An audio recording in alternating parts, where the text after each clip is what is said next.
we go. So we want to welcome everybody to today's ASCILITE Live webinar featuring our Innovation Award winners for 2020 from Massey University. So we want to welcome Preet Singh, Neil Ward, and Anthony Jacob, who will be presenting virtual learning experiences utilizing digital technologies. So without further ado, Preet, I'm going to turn it over to you to get us started. Thank you, David. Good afternoon, everyone, depending on where you are. I think this afternoon in New Zealand. I'm Preet Singh. So today we're going to present our innovative way of teaching in physiology, pharmacology, and histology to vet school here in New Zealand, in Massey University, New Zealand. So this presentation is a tag team between me, Neil Ward, and Anthony Jacob. We all are from School of Veterinary Science at Massey University. So I will start with a bit of history. So Massey Vet School has got a very rich history of using technology in teaching. So it started back in 1988 when I was still in high school. It's not that I started it. It's probably Neil is the only one in the team who has that much of history behind him. So in 1988, Massey Vet School started using hardware for data recording, which is essentially changing the analog signal into digital signal and using the ADI instruments MagLab system. They adopted technology in physiology labs. These systems, for example, students will come in EEG lab and they will hook the EEG electrodes on them and they record the EEG. And then that EEG will be recorded in the chart software. And then later on, they will take up that EEG and then do the lab on a lab guide, using a lab guide. Then later on, a big change in technology happened in 2011 when ADI Instruments, they released Lab Tutor server. And this was that the data was captured in the lab, but it was stored on a server, and which means that a student could do data recording in the lab and can finish the lab after the lab. Like they don't have to be in the lab, physically in the lab to finish the lab. So they could actually analyze the data some other time. The tutors could ask questions in the report, and the students can write up the answers and submit the report online. And after that, in 2015, with release of CuraCloud LT, the things they massively changed in a positive way, and CuraCloud allowed us to use this platform not only for physiology practical teaching, but for other non-lab based courses as well, for example, histology. And back in around time of 2014 and 2015, we also started looking into digitalizing our histology resources, like scanning our histology slides, glass slides, so that we can use some virtual microscopy. So we started looking for those virtual microscopes, and we found one in Australia. Actually, Neil found one in Australia, which was pathobin.com. So it's a use for pathology. The owners of pathobin.com would upload a pathology image, and then they will use it for the various pathologies will come together and use it for diagnostic purposes. So it's a free website. And then we collaborated with Pathobin to tweak a bit so that it can be used for teaching as well. So I will introduce Pathobin a bit later. And then with integration of Pathobin and histology, it was a really amazing integration, and it allowed students to easily get all the concepts of histology.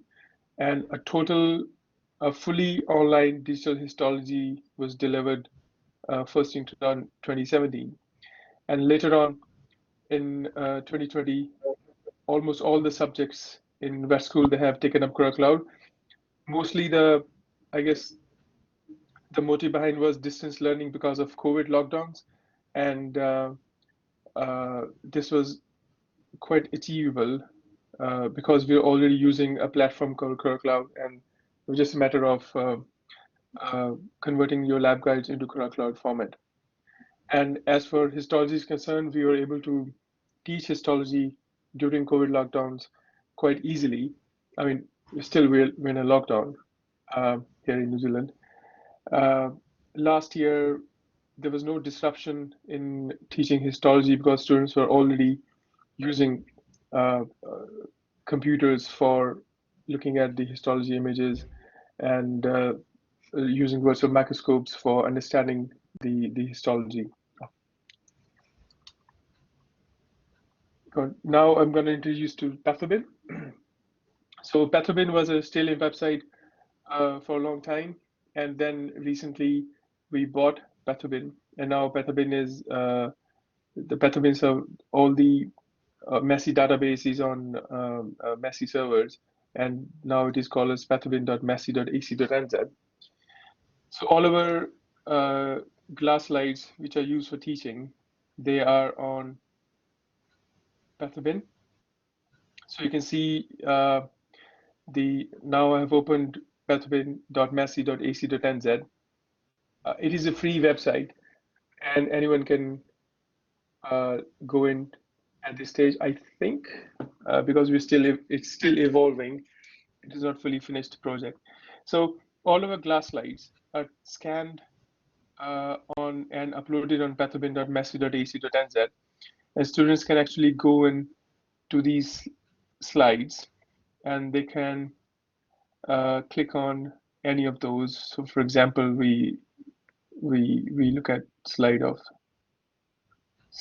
Then they can see what the slide is. This is a dental pad of sheep, and they can go full screen if they want to go, and then they can look at the subgross views, and then they can zoom in as they want. And they can, if they want to like label, they can label it here, and also they can take snapshots of the images as they wish. And if they want to go back, they can just escape and go back and go on to the next slide. So the Pathogen was the most efficient virtual microscopy that we found. So there's no lag in between. So I'm sure there must be lag because I'm presenting it online. But in a classroom, or if you are opening on a computer, there is no lag in these slides, and they can easily zoom in and zoom out. It's like a very streamlined website. So I'll go back to virtual microscopy. Okay, so in 2014 and somewhere in 2014, we started using virtual microscopy. So students were given a lab guide as a paper lab guide, and then they would look into the instructions of lab guide, and then they will look into the microscope, and then they will either take a snapshot and print it out and paste it on the lab guide, or they'll draw the diagrams. But they were using computers, and also they were using paper-based lab guides at this stage. But then when CuraCloud was introduced and we started using CuraCloud we started for physiology first. And then we started developing histology labs in CuraCloud. So with this, there was a very good integration of histology lab guide with Pathogen. So all the histology labs became paperless, microscope-less. There were no microscopes used, and students were using computers. and there was no pressure on students to finish the lab. So they were finishing the lab anytime, anywhere, on any device. So now they would come in a lecture theater, and then they will listen to me for say 30 minutes or 45 minutes. I will tell them what to do, introduce some concepts which may be difficult for students, and then if they wish, they can sit in that lecture theater and do the lab, or they can finish it anytime they want. So I usually give them about a week to finish the lab, and then they will submit the lab. So I will show you.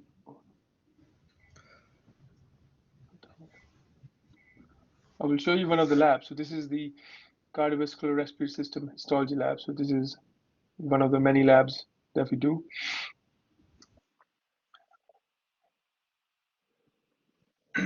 So that is the opening page of the Cardiovascular Histology lab. They start with the learning objectives, and on this corner they can see all the contents of the lab. So if they want to skip to any of the contents, for example, if they want to skip to aorta, they can go on to the aorta and so on.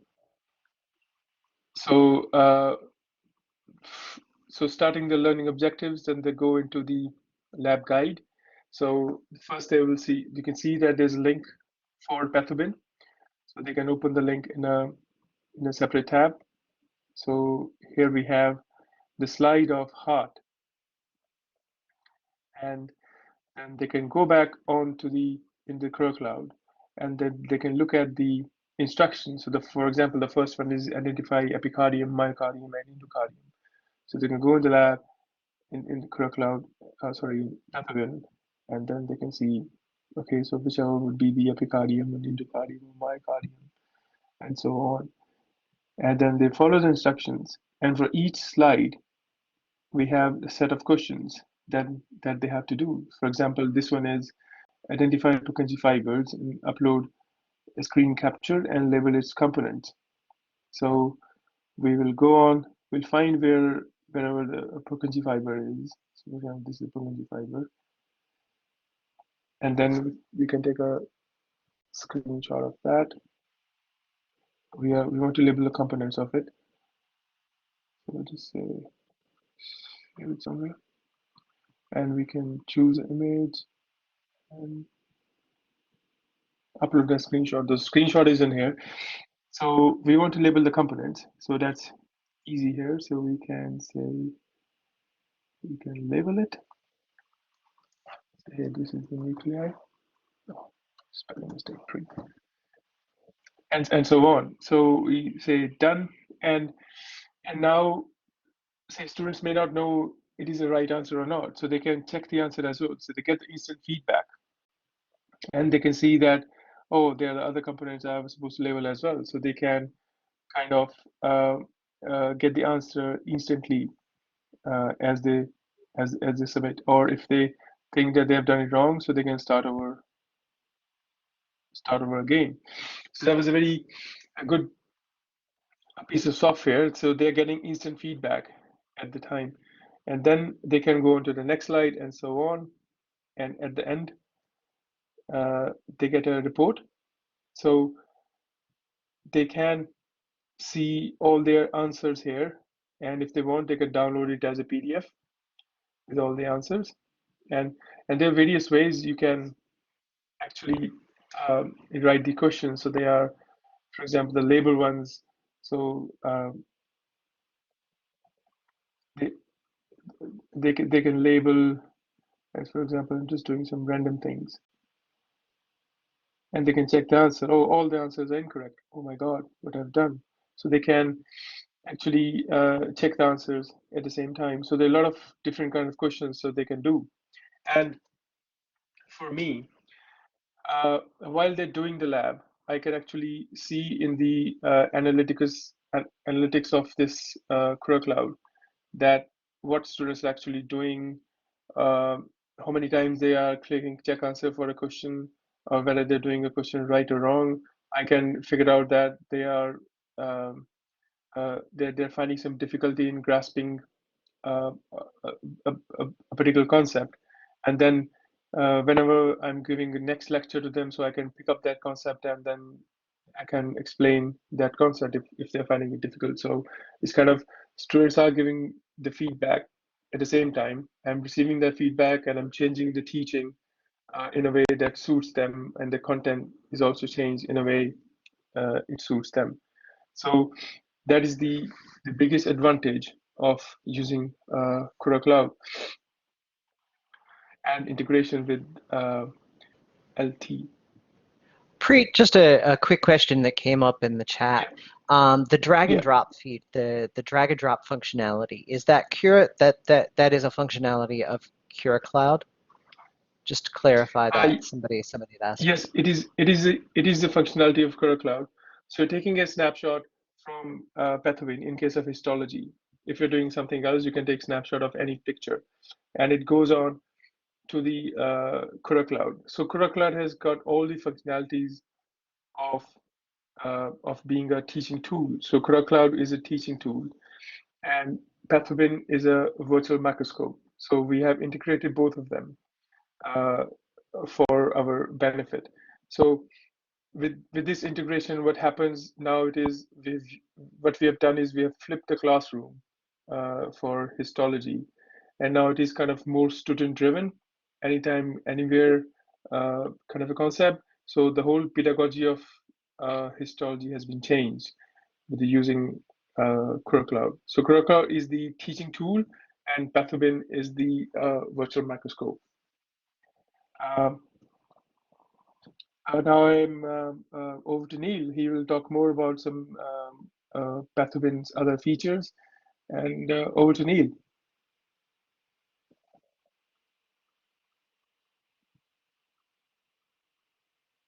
Is Neil still there?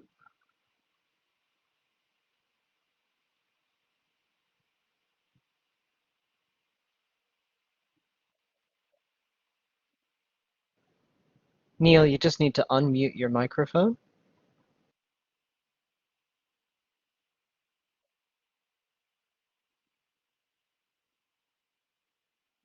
I think he's gone or still there. He's still logged in. Neil, are you there? Can you unmute?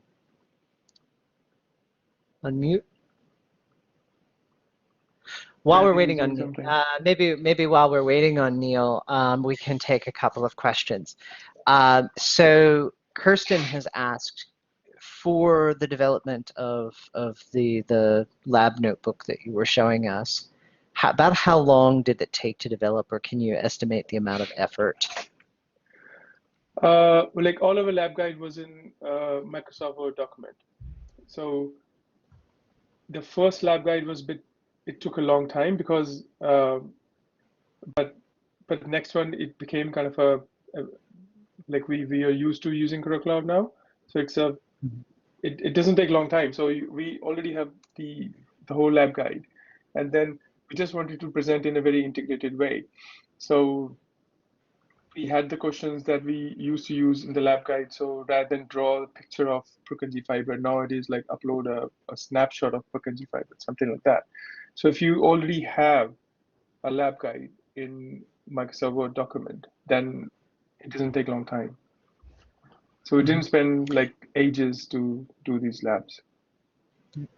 And the virtual pathology images, you did say that those are currently open access. So they could be used by folks at another institution. Okay, yeah. Somebody else had asked that. Yep. I think they should be, because I'm not sure how the settings are at Massey, whether we need a Massey login or we need to be in the Massey server to do that. They're all open. It's open access to that website. Yeah, yes, it's open access, so we can just do that. Yeah. Okay. I just popped the link into the chat again for Stephen, who had asked that question. Yeah, we're still developing that site and just finishing it off a little bit, some polishing up. And of course, the other thing is that it's possible for other people to have their slides scanned, and we can host them on our website if someone else wished. Okay, great. So I'll go to my. Am I visible now and I'm talking? Is that good? Yeah. Okay. Yep. Right. The other little exercise we did was to utilize our virtual microscopy to integrate it into an e-publication, and we had a staff member who was researching bone marrow dynamics and the interaction of endocrinology with bone marrow and so on, and so he was collecting hundreds of stained glass slides of bone marrow tissues that formed the basis of his research, and he subsequently published a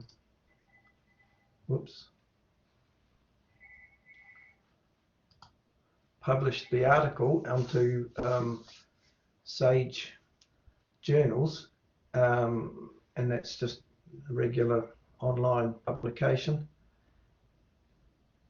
And in that publication was the ability to add supplemental material, and I've had to make a mock-up of that table to show. So this is what the supplemental material table looked like. So it ran through various collections of his images with discussion, and then linked down further to that discussion with live links to our, when it opens, to our pathogen site, where his specimens of bone marrow were able to be examined in a virtual microscopy mode, so that you could integrate reading the text in the publication with actually experiencing and interacting with the actual microscope slides. So that was first time we've ever done that. It was quite exciting. He was keen to do it, and I guess kind of that's going to become the future of publications. The other thing we did was to develop some virtual experiments in laboratory physiology classes. Typically we have a range of experiments, starting with introducing students to data collecting, data recording using the AD instruments, analog to digital system, and a virtual chart recorder on the computer. Using that, we run heart and ECG practicals, pulmonary function practicals, drive to breathe, visceral smooth muscle, which I will demonstrate in a virtual mode, a myometrial tissue experiment, and EMG experiments and EEG experiments. So these are all wet lab experiments in an actual lab, and of course we exercise the option to remanufacture that into a virtual experiment, which enabled us to deliver a laboratory experience during the COVID lockdown, and also for some of our distance students, they were able to participate in a laboratory experience even though they couldn't attend campus. So this is our visceral smooth muscle practical, which has been reauthored into a virtual experience, pretty much identical in process to the wet lab that the students would normally do themselves, which took them probably 2 hours in a lab session to set up. So similar to other Curricloud lessons, we have aims and objectives, learning objectives, a little video there of peristalsis occurring. We start the lesson by talking about some gross anatomy and microanatomy of gastrointestinal smooth muscle. They can reference that in the virtual microscope. That's also done in another practical. So some basic information on smooth muscle, and we talk about the neural and endocrine control and how the electrical rhythm is generated, resulting in contractions. So that's kind of lecture material, textbook material, but that's a background that they can reference during the laboratory practical session. Also some information at cell level, talking about the receptors and membrane transmission, protein expression, etc., resulting in classically the release of calcium, which initiates coupling and contraction of the muscle fibers. So that's all, again, textbook stuff that they would get in lectures, but it's re-displayed there for their reference. So this is the equipment that classically we would use. It's basically a glass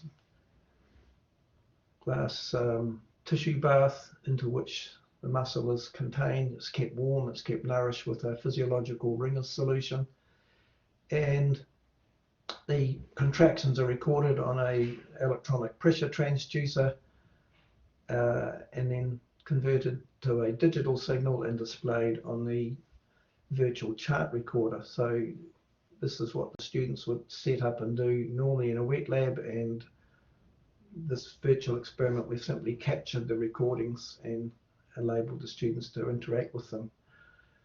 So in the normal lab, and for the purpose of experiencing the virtual lab, we describe the setting up of the preparation. It's quite important to keep things at a constant temperature. It's got to be oxygenated. It's got to be in a buffered solution with glucose, and so on and so on. pH has got to be correct. So these issues are important for maintaining a viable piece of tissue. So we describe how you would handle a tissue and how you would tie it and ligate it and put it into a tissue bath, which they had to follow those instructions and do it. And then this is the variation. Obviously now we've got a virtual experiment, but based on an experiment which captured the actual data that we showing in this virtual lesson.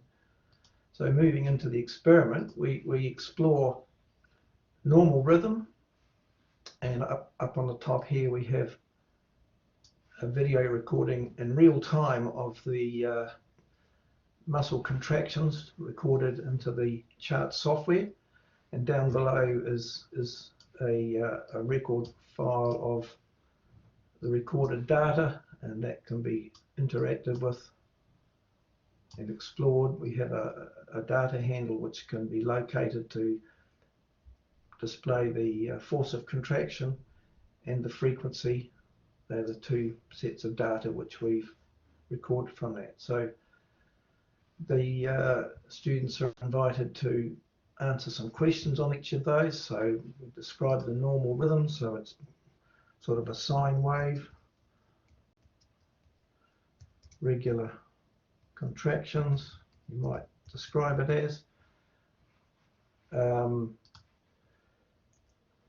What derives the normal rhythm? Well, from their earlier reading, they would know that it's the basic electrical rhythm, generates contractions if threshold exceeded.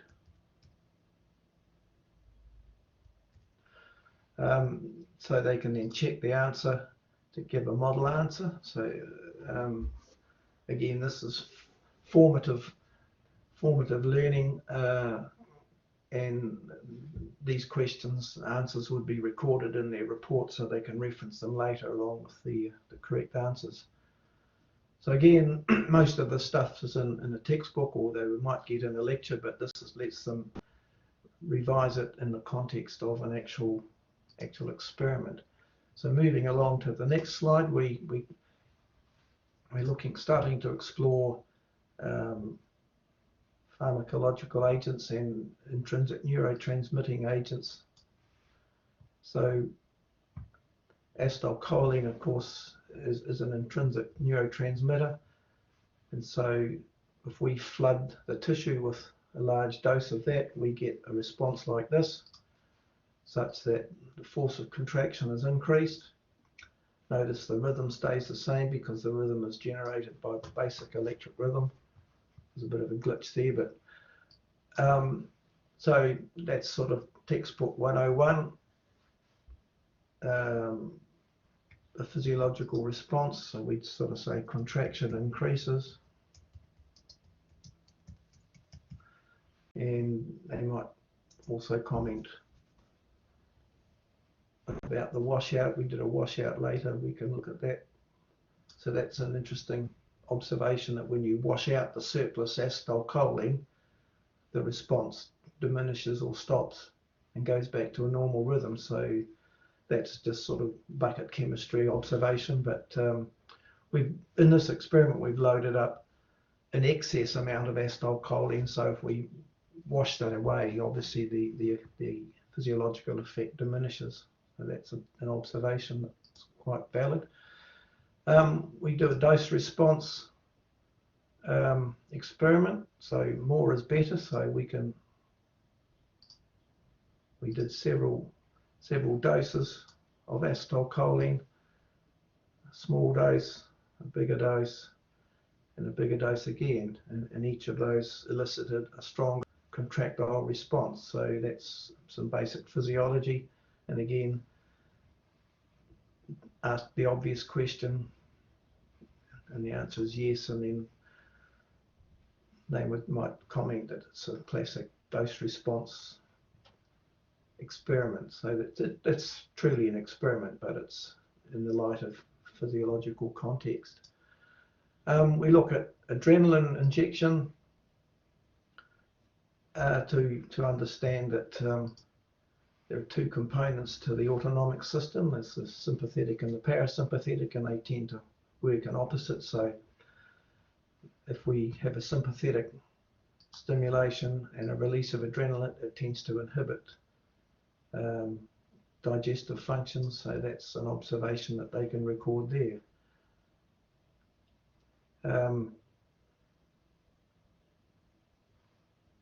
We then also experiment with dose response. So more adrenaline, does it give a bigger response? More inhibition, more adrenaline gives more inhibition. That's a useful observation as well. And atropine, a classic blocking agent. Atropine's a toxic, naturally occurring plant source toxin, and it's a poison because it's a physiological effect. So here we can see the effect on contractility. Atropine functions as a competitive receptor blocker for acetylcholine on the surface of membranes of cells. So ingesting or flooding atropine into a live animal or into a tissue will result in blocking of the effect of acetylcholine, and in this example diminishing the contractile forces. So if you had enough atropine, your muscular functions would stop, your heart would stop, and you would die. So it's potentially quite a nasty toxin, but this is just another little experiment of some applied pharmacology that they can deal with. Neil, can you sorry, Neil, just to interrupt you, can you just talk a little bit about what's displaying there on the page? So you've got a video, okay. Sure. And then you've got the chart below. I guess what we're trying to tease out is, can you sort of let us know there what is actually what's part of an inbuilt feature of the platform? Right. The video. I'll go back now. The video is simply the live chart from the virtual chart display on the computer. The video is an export of that moving in real time. So in the absence of an actual chart, you can capture it and display it later as if you were watching it in real time. That's often quite useful. And then the chart display below that is a snapshot of the data record that's saved as a file that can be displayed and interacted with just in the same way it would in a real live chart situation. And we have these tools which can be applied to extract numeric data from the chart file. So the little the play, I don't know, I call it a playhead because I edit video. So the little data but handle, it actually, when I move it over the trace, it changes the it changes the reading. So if we put that on top of a peak, we say that's 3.5 grams of force, but down here it's gone down to 1.2. So we actually can get a data measurement from the chart file that's displayed. The frequency is derived from counting the frequency of the sine wave there, and that's displayed on the blue trace below. So that's a secondary piece of information that's extracted from the raw data file. So that's kind of what the system works, having virtualized it from a real data recording.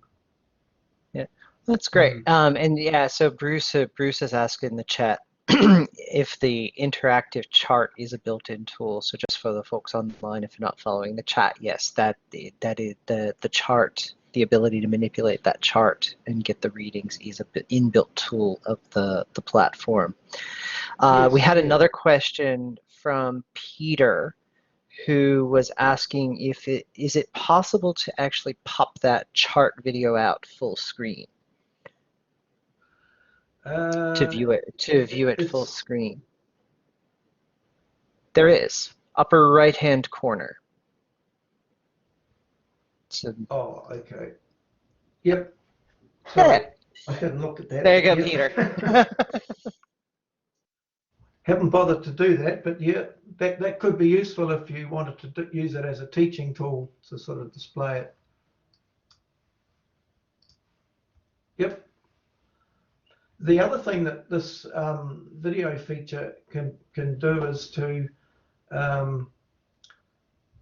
you can video an actual animal tissue or some activity occurring and link it to the chart file so that it synchronizes a picture of the event with the data that's being recorded. That's kind of a flip version of what we're seeing here.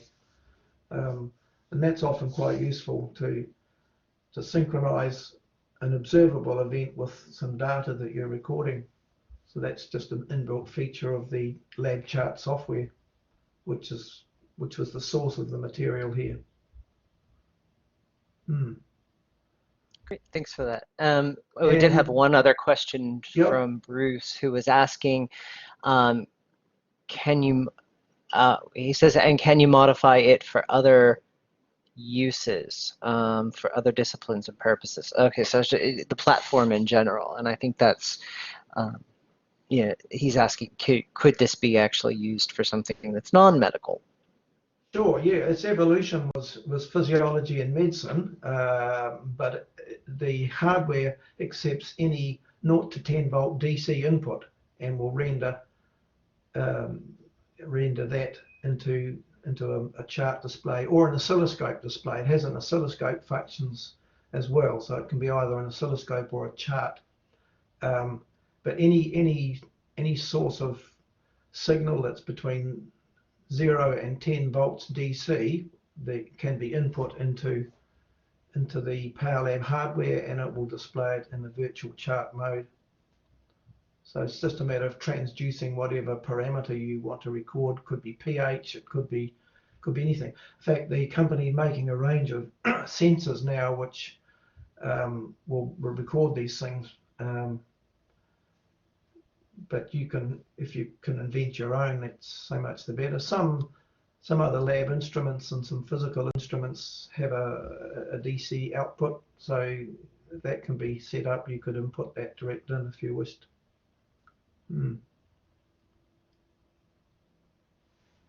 Okay. So the other compound we look at was ezrin, which is a cholinesterase, anticholinesterase. So it blocks the enzyme which degrades acetylcholine, so that causes the intrinsic acetylcholine to slowly increase because it ends up being an excess amount in the tissue. So over time you get an increase in muscle activity due to the surplus amount of acetylcholine, which can't be neutralized and turned back into raw material.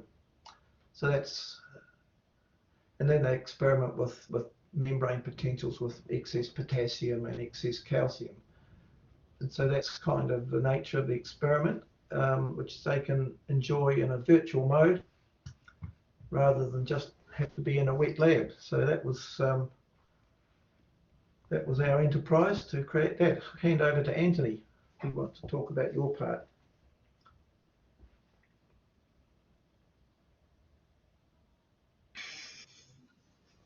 Thanks, Neil. So I'll be presenting the survey part that we have done with the students after LT was introduced. So one of the questions that we asked the students was whether they enjoy histology learning with virtual microscopy integrated with LT.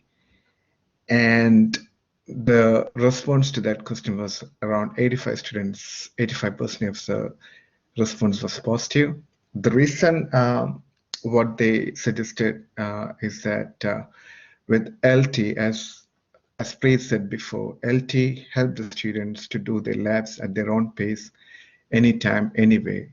Whereas with the conventional histology lab that we used to run before, students have to come into the lab, they spend working on the slides, looking at the microscope, and they got like 3 hours to finish the lab.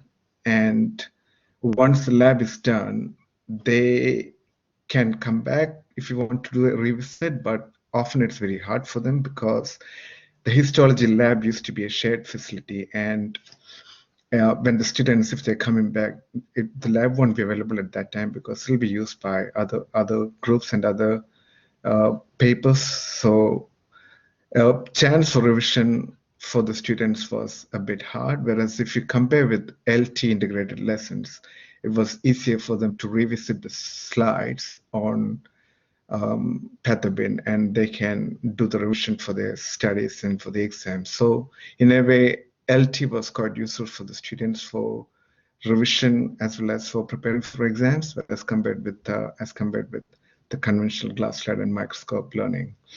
And one of the other thing that students mentioned was the ease of use. With with the normal lab sessions before CurriCloud, some of the students complained about headaches and getting stressed looking under microscope for a longer period of time. For those students, LT was kind of like quite easy to use because they don't need to look under microscope for a long time. All they do is to look at the slides on Pathabin in their devices and just zoom it with their fingertips. So that was kind of like easy for the students when compared with glass slides and conventional microscope use. And if you go to the next slide, Neil, the other question that we asked them was whether they associate virtual microscopy and LT modules provided them a positive learning experience. Again, the feedback was quite positive, like 87% of the students responded positively. They said that it's helped them to learn histology in a better way as compared with a printed lab guide and the use of glass slides and microscope. Again, the most important reason that they have said during this survey was they can get the answers for the questions straight away from LT lessons because they got the instant feedback on LT where students can write an answer and see if it's right or not. So that kind of like helped the students with the better learning experience with LT as compared with traditional way of learning with slide and microscope. And if you can go to the next slide, please.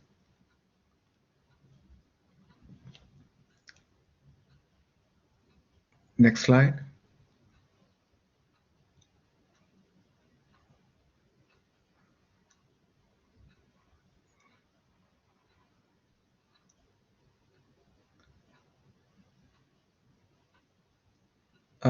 I think it's stuck, Neil.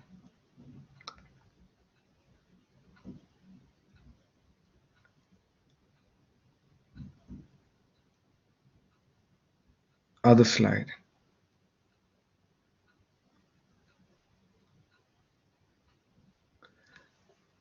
Okay, this was the last of the questions that we did. So we asked them whether the LT models in the experimental physiology classes give them a better positive learning experience for the students. So again, the response was quite positive. Like 79% of the students said yes, that did help them to understand the concepts they learned in the lecture classes. They can, when they do the labs with LT, they were able to get a better understanding of that. Because what they've learned in the lectures, for example, the ECG lab that we do, students can see the live recording on themselves, and they can see the QRS complexes, how the QRS complexes are formed, and what sort of readings that you can take live with the LT lesson. So it was overall, that was a good response from the student side regarding our virtual histology as well as the experimental physiology labs that we do with the students. So coming to the next slide, it's about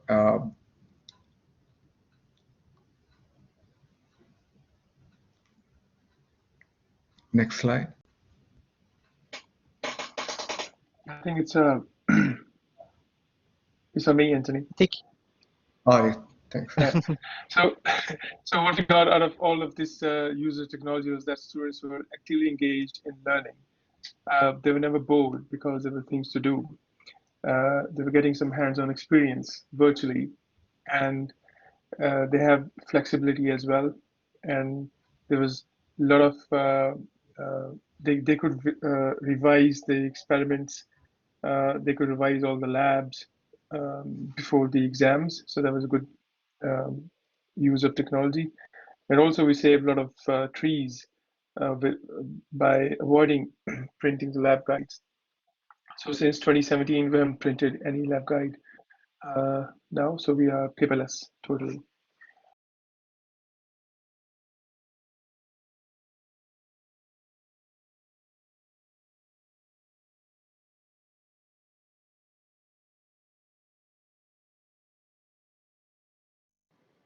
Sorry, Preet, I think you went on mute. I'm sorry. So the team is Preet Singh. I'm Preet, senior lecturer in anatomy and histology at Massey Vet School. Anthony Jacob is technician, is physiology technician, and Neil Ward is our senior technician. So he's the a very old specimen that we have for our labs. And that's pretty much I open for discussion. Thank you, guys. Thanks for listening us. Thanks, Preet. So yes, do we have any questions from the participants on the call today about the platform, the approach, ideas about how you might translate this to your disciplines? We're interested in having time for folks to share. I did have one question, just looking up, I mean, it's great to see what your student feedback was. Is there any intent to go that next step further and start to look at comparing outcomes and how this has contributed to student and learning outcomes? We have lots of data for for the outcomes in terms of student performance, but there are a lot of variables that we think. There's a bit of change in the attitude of teaching from past years and like past so many years, so we can't really compare that.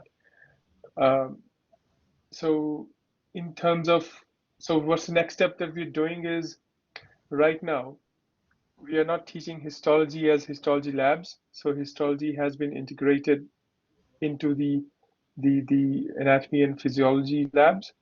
So now there's a so now they don't have like a 3-hour dedicated histology lab slot.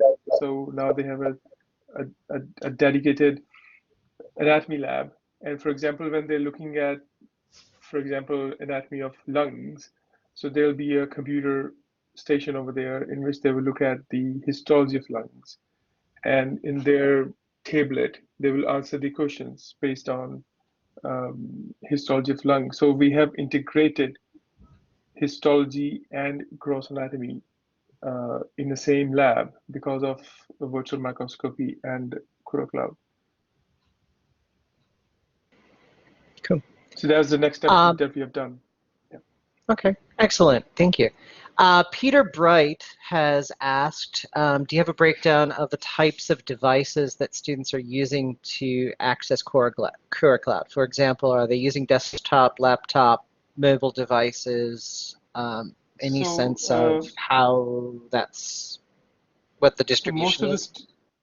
So most of the students that come in lab with devices, they either use those big iPads or they use Microsoft Surface tablets so that they can write the things on it.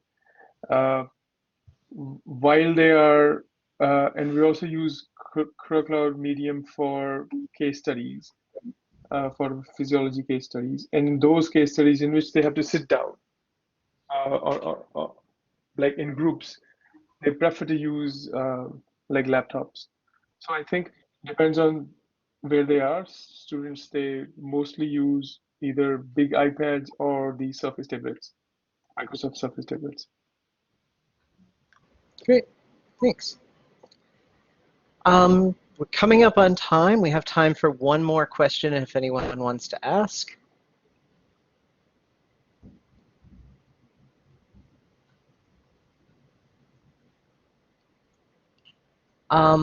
Actually, so I guess if we don't have another question, I'm going to ask one because I am curious.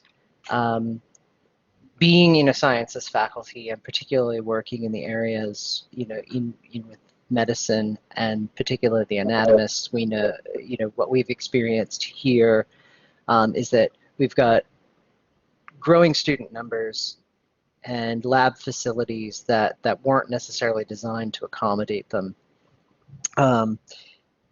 And so we're always toying with this idea of, can we do some things virtual?